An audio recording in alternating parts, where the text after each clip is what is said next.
Kerala state masters veterans badminton championship ഫെബ്രുവരി 15, 16, 17 തീയതികളിൽ Ettumanoor indoor sports അക്കാദമിയിൽ നടക്കുമെന്ന് സംഘാടകർ വാർത്താസമ്മേളനത്തിൽ അറിയിച്ചു. 35 മുതൽ 75 വയസ്സ് വരെ പ്രായമുള്ളവരാണ് വിവിധ കാറ്റഗറികളിലായി ടൂർണമെന്റിൽ പങ്കെടുക്കുന്നത്. സംസ്ഥാന മാസ്റ്റേഴ്സ് വെറ്ററൻസ് ചാമ്പ്യൻഷിപ്പ് ഫെബ്രുവരി 15, 16, 17 തീയതികളിൽ കോട്ടയം ഏറ്റുമാനൂർ ഇൻഡോർ സ്പോർട്സ് അക്കാദമിയിൽ നടക്കുകയാണ്. നമ്മുടെ സംസ്ഥാനത്തെ 14 ജില്ലകളിൽ നിന്നുമായി ഏതാണ്ട് 400ഓളം താരങ്ങളാണ് 35 മുതൽ 75 വരെയുള്ള വിഭാഗത്തിൽ മത്സരിക്കുന്നത്.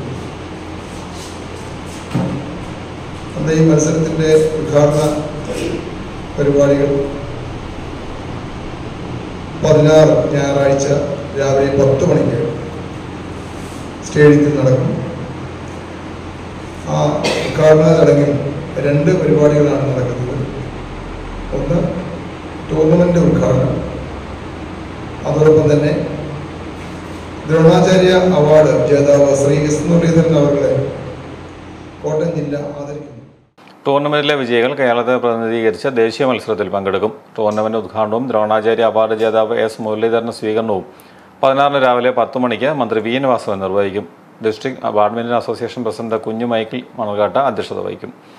Kerala badminton association secretary Rakesh Shekhar report അവതരിപ്പിക്കും. ദ്രോണാചാര്യ എസ് മുരളീധരൻ മുഖ്യ അതിഥിയായിരിക്കും. ഏറ്റുമാനൂർ പ്രസ് ക്ലബ്ബിൽ നടന്ന വാർത്താ സമ്മേളനത്തിൽ സംഘാടക സമിതി ഭാരവാഹികളായ NB ലൗജൻ, Kunju Michael Manarcad, G Prashanth, Bijomon George, P Pradeep, G Sreekumar എന്നിവർ പങ്കെടുത്തു.